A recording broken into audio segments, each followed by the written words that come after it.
اعوذ باللہ من الشیطان الرجیم بسم اللہ الرحمن الرحیم وَكَذَلِكَ نَجْزِي مَنْ أَسْرَفَ وَلَمْ يُؤْمِنْ بِآيَاتِ رَبِّهِ وَلَعَذَابُ الْآخِرَةِ أَشَدُّ وَأَبْقَىٰ۔ یہ سورہ طٰہٰ کی آیت نمبر 127 ہے، 127، اور ترجمہ اس آیت کا یہ ہے: اور اسی طرح ہم بدلہ دیتے ہیں اس کو جو حد سے گزر جاتا ہے اور جو اپنے رب کی آیات پر ایمان نہیں لایا، اور آخرت کا عذاب زیادہ شدید اور دیر پا ہے۔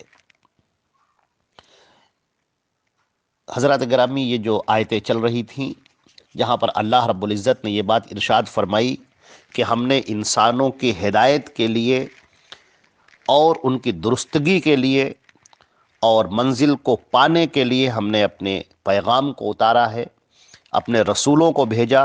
اور ان کے ذریعے سے ہم نے اپنا پیغام دیا اپنے بندوں کو۔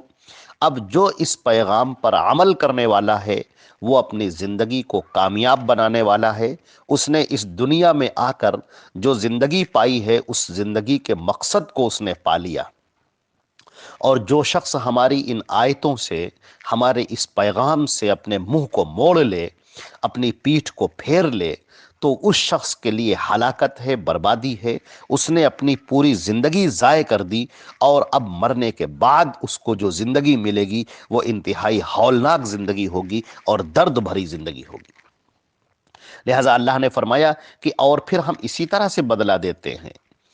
کسی طرح سے اس سے پہلے کہ جو ذکر گزر چکا کہ ان لہ معیشتا ضنکا، کہ اس کے لیے انتہائی جو اس کی زندگی گزارنی ہوگی، وہ دنیا کے اندر زندگی انتہائی تنگ ہوگی،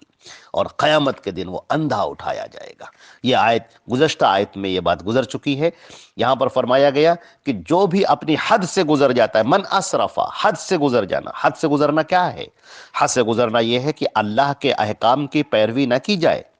اس دنیا میں انسان آیا ہے، یہ ساری طاقتیں اس کو اللہ نے بخشی ہیں، یہ دنیا اللہ نے بنائی ہے، انسان کو اللہ نے بنایا ہے۔ یہ قوت، یہ طاقت، یہ بولنے کی طاقت، چلنے کی طاقت، دیکھنے کی طاقت، سننے کی طاقت، کھانے کی طاقت، یہ سب اللہ نے بخشی ہے۔ لیکن پھر بھی بندہ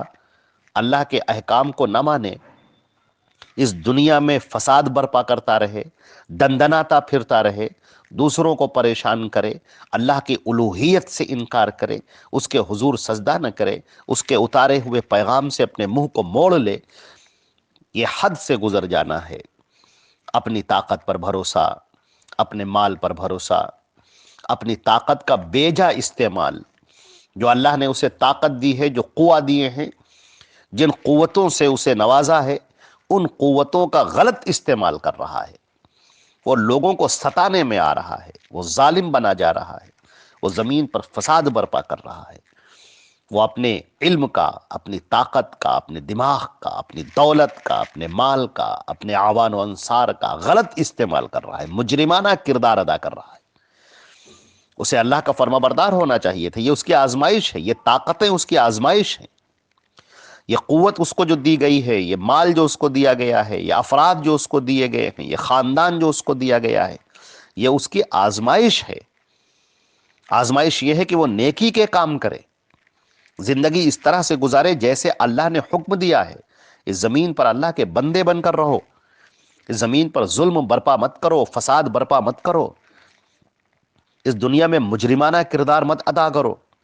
بلکہ اللہ کے مطیع و فرما بردار بن جاؤ، ایک اچھے انسان بن جاؤ، ایک سچے مسلمان بن جاؤ، دوسروں کے کام آؤ، فساد برپا مت کرو، ظلم مت کرو، کسی کو ستاؤ مت، کسی کے دل کو دکھاؤ مت، اللہ رب العزت کی بارگاہ میں جھک جاؤ اور اس کے احکام کو تسلیم کر لو۔ جو ایسا شخص مومن ہے، ایسا شخص مسلم ہے۔ لیکن وہ شخص جو اپنے حدود سے بڑھ جانے والا ہے، حد سے تجاوز کر جانے والا ہے، جو لائن اللہ نے کھینچ دی تھی کہ یہاں سے آگے مت جانا، وہ اس کے آگے جانے والا ہے۔ من اسرفا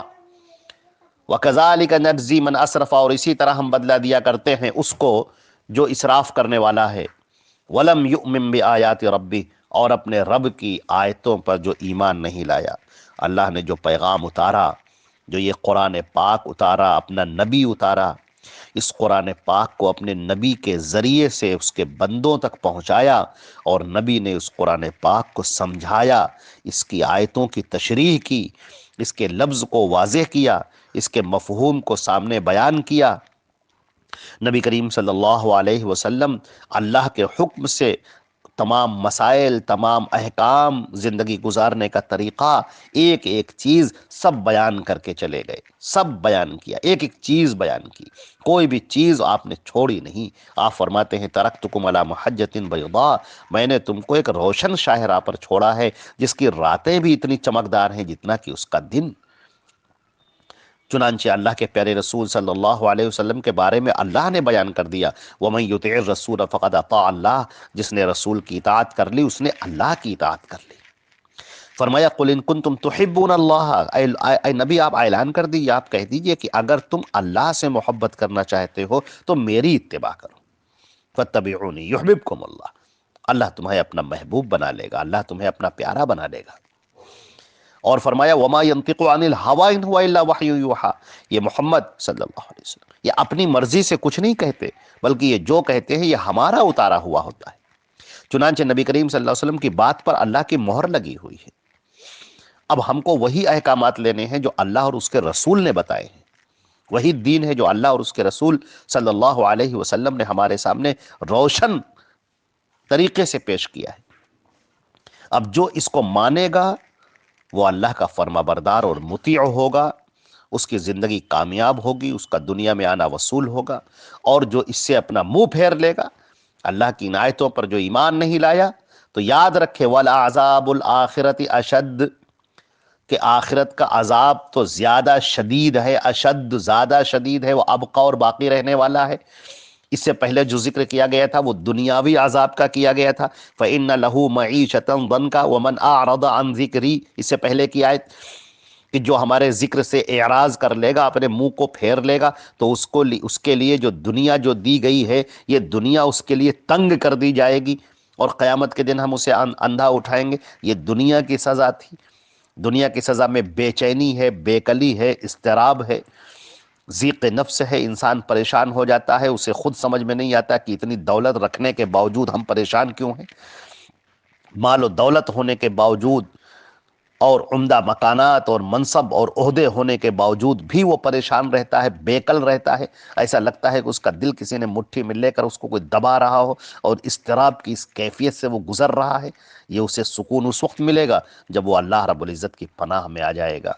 جب وہ ایمان لے آئے گا اللہ پر اور اس کے رسول پر، وہ یہ کہے گا میں ایمان لایا اللہ پر جو اس نے اتارا ہے، اور اس کے نبی پر جو انہوں نے بتایا ہے، اور پھر وہ اللہ اور اس کے رسول کے احکام کی پیروی کرے گا، اس کو سکون مل جائے گا اس دنیا میں بھی اور آخرت میں بھی۔ اور جو ایسا نہیں کرے گا، جو اس کے الٹا ہوگا، جو اللہ اور اس کے رسول کے احکام کو ٹھکرائے گا اور ان کی باتوں سے اپنے منہ کو پھیر لے گا، اس کو دنیا میں بھی تکلیفیں ہیں،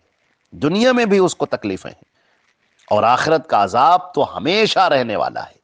اشد و ابقا، زیادہ سخت ہے وہ، ابقا اور زیادہ باقی رہنے والا ہے، وہ تو کبھی ختم ہونے والا عذاب نہیں۔ دنیا کی زندگی تو ختم ہو جائے گی، لیکن آخرت کی زندگی ختم ہونے والی نہیں ہے، وہاں وہ عذاب ہمیشہ ہمیشہ کے لیے باقی رہے گا، اور انسان کو تکلیفیں اٹھانی ہوں گی۔ لہذا اس آیت کے اندر یہ بات فرمائی گئی ہے کہ تمام کے تمام انسان متوجہ ہو جائے اس پیغام کی طرف جو اللہ نے اتارا ہے، جو قرآن کی شکل میں ہے اور حدیث پاک کی شکل میں ہے۔ قرآن اور حدیث کو اپنائے اور اپنی زندگی میں اسے اتارے، اور یہی انسان کی نجات کا راستہ ہے، ورنہ اگر اس نے یہ طریقہ اختیار نہ کیا تو پھر اس کے لیے ہلاکت ہے اور بربادی ہے۔ اللہ رب العزت ہم کو اور آپ کو ایمان کی دولت عطا فرمائے، ایمان پر باقی رکھے، عمل صالح کی توفیق عطا فرمائے، نیکیوں پر گامزن فرمائے، اس راستے کو اختیار کرنے کی توفیق عطا فرمائے جو اس کے رسول نے بتایا ہے، اور ہمیں کافرانہ، مشرکانہ اور مبتدعانہ طریقوں سے بچائے۔ والسلام علیکم ورحمۃ اللہ وبرکاتہ۔